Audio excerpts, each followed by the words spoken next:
Good morning, friends, and welcome to Sullivan's Island, South Carolina. I found myself in the Charleston area, and I love these lighthouses, so I came out here to check out a lighthouse. It's not accessible to the public, but there's a breakfast place nearby. So welcome to breakfast too. It's one of these golf cart communities. Lots of golf carts. Decaf, Americano. They don't brew decaf like a lot of coffee shops. You gotta get an Americano. It's okay. I like Americanos.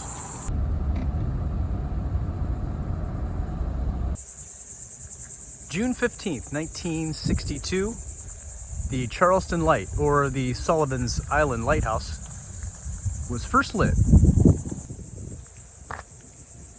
There's some information on this sign, but you have to walk through pretty sludgy grass to get there, so I looked it up online. The Sullivan's Island Lighthouse is 140 feet tall and 163 feet above sea level at the plane of the light. The light had to be turned back some because it was very powerful at 28 million candle power. The locals and people at sea complained that it was too bright, so they turned it down to 1.2 million from 28 million candle power.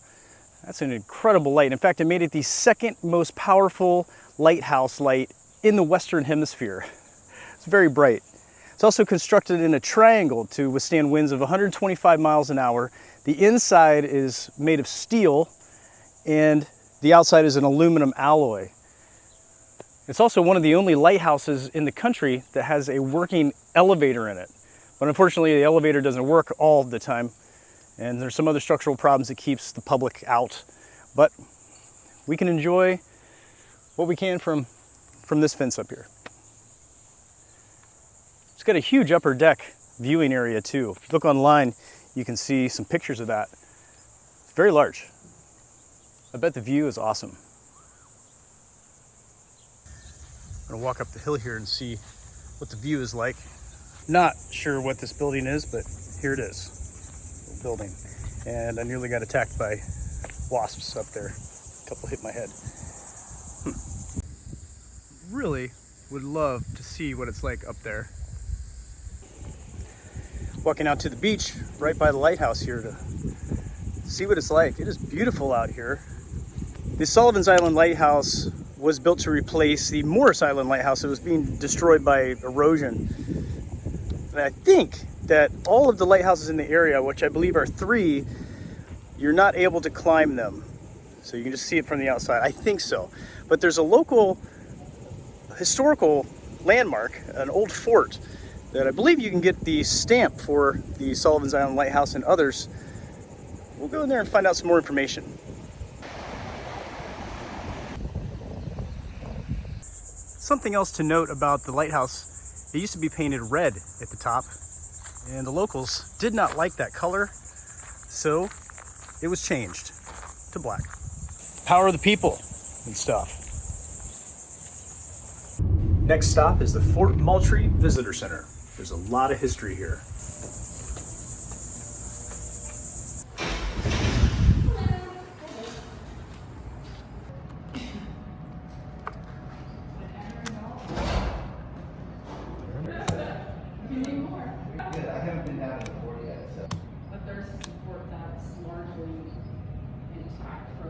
In celebration of getting both the Lighthouse passport book and the National Parks passport book stamped, I'm going to walk through the gift shop area first. And I like to switch things up a bit.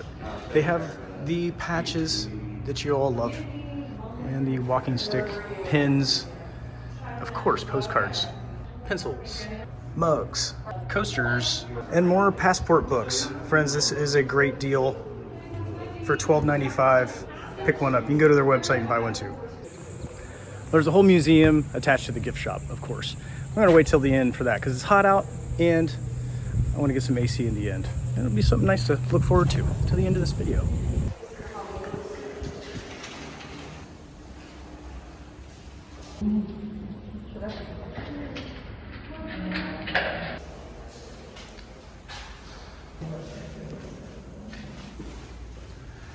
The magazine is where all the ammunition was stored for the fort.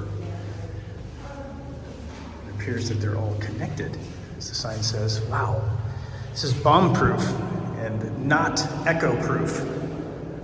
This reminds me of Bond for N64. Like, I should have a weapon or be defending myself against a computer-generated action figure.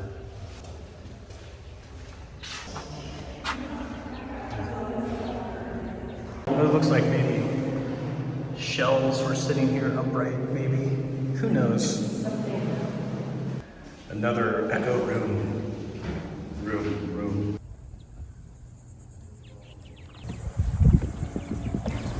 After Pearl Harbor, which was clearly a big deal, the U.S. forces ramped up their game quite a bit. And this was one of the forts that they spent a lot of money on to protect our country.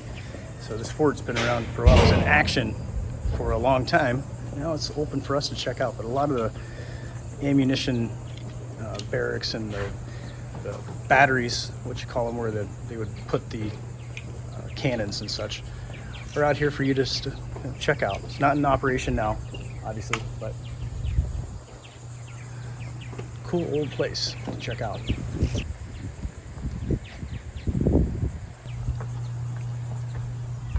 This is really cool, friends. This is a flag holder for your nautical flags. So whatever message you were sending out there would be seen right there on that flagpole.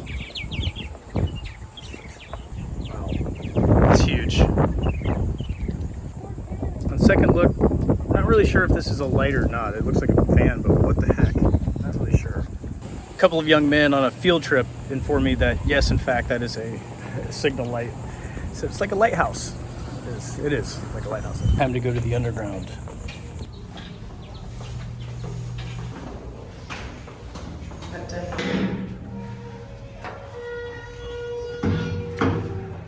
Hello.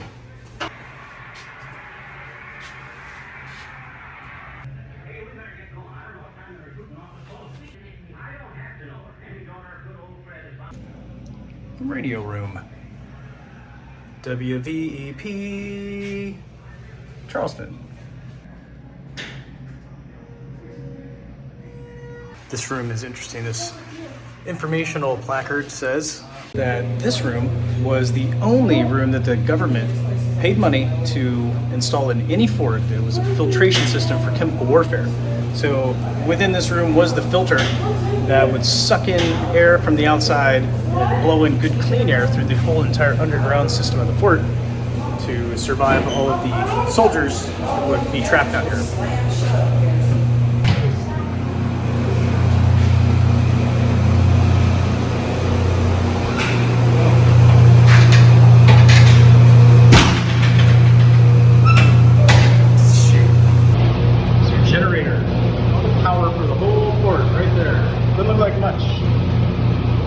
My sunglasses are fogged up because it is blasting hot out here. It's blasting cold inside.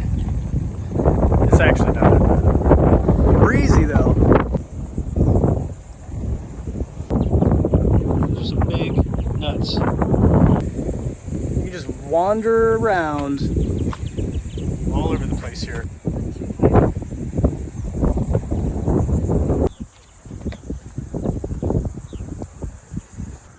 Another underground room, probably another echo chamber. Another echo room. Here's a picture of the soldiers loading the gun. That gun, a gigantic gun.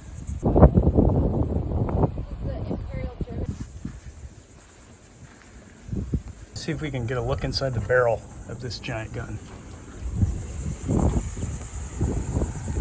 What do you see? Tell me. What's in there? Blue gun. I like this one the best. This fort is really big. Lots of rooms to go into. It really does remind me of a video game. Like, there's probably a sniper up in there. It's gonna get you. I'm not a gamer.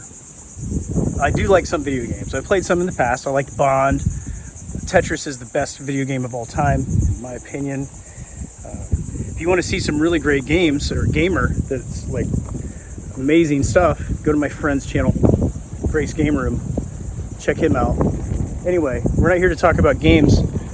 We're here to talk about this fort and how awesome it is. You can walk around to all these little rooms and just check it all out. Likely the most famous soldier that was at this fort was Edgar Allan Poe. He was here for 13 months at some point back in the 1800s. He spent some time here in Charleston and wrote some poems about the area. I find it to be quite interesting. There's not a lot of information about what he did here or where he hung out, but there's some themed things around the island and theme of Edgar Allan Poe and around Charleston.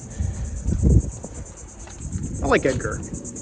He wasn't of age to be here, so he changed his name from Edgar Allan Poe to Edgar Allan something else, and spent a good time here.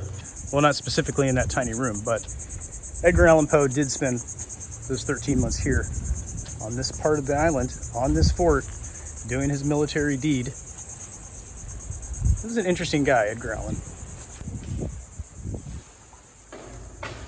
Almost stepped down into that, but that is water. This has been restored as it was in 1840 when it was used as the powder magazine. They would take these barrels of gunpowder, roll them around so it didn't cake up.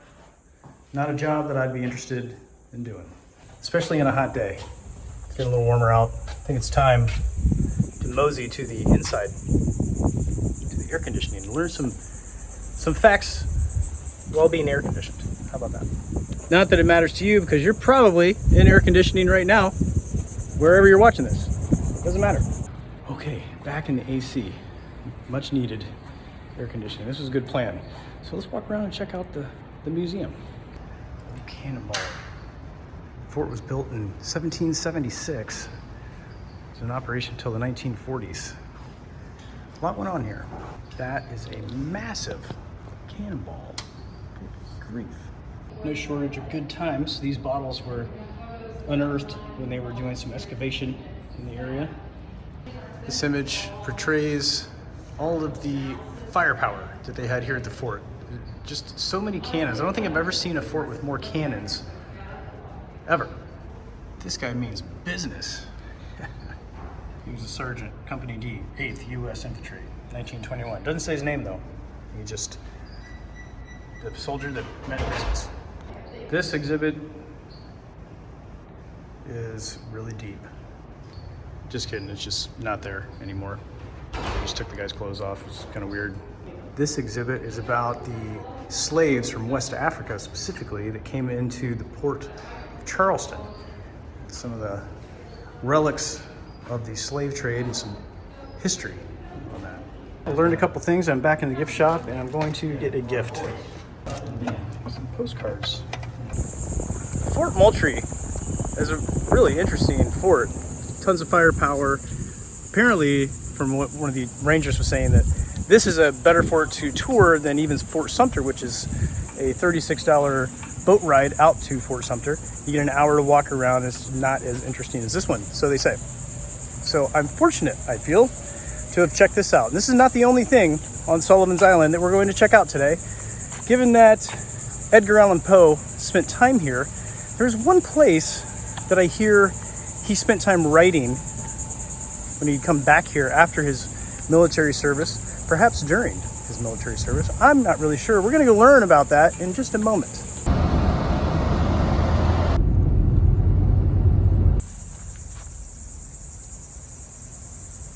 Parking is a bear here on Sullivan's Island, but I've discovered the best parking spot is right next to the historical cemetery. Looks like it's been here for a very long time. I'm not able to read the dates on these, but they look very old. More headstones. 1919. It's written backwards. I only see 7 headstones in this entire cemetery. There's got to be more than that. I've heard from some locals that Poe did some of his writing from this old tavern. Let's go check it out. Turns out Poes Tavern does have some history of Edgar Allan Poe writing from here. He wrote some pieces from this establishment when he was stationed right down the street at the fort. So some history here. The place is packed inside. I'll show you a little bit of the inside, but I'm not going to be able to show you the full ambiance because I don't want to get weird with so many people in there. A lot of beers on tap as well.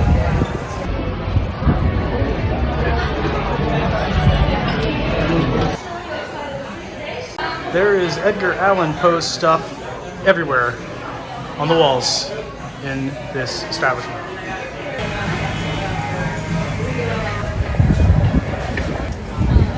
The golden bug.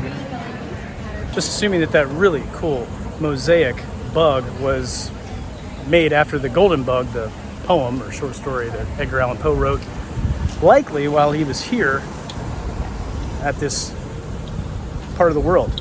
It's about Charleston, or it's actually about Sullivan's Island, the golden bug. See lots of shops, lots of things going on, bars and restaurants, a lot of stuff.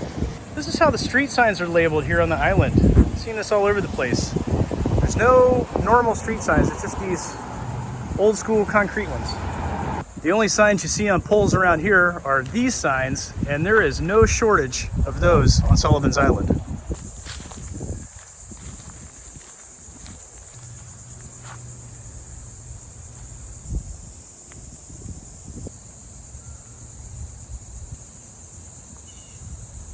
Sullivan's Island is a really special place. I didn't really know about this place until earlier today. I was looking up some things on Google and trying to find a lighthouse, and I didn't realize all the history that was available out here.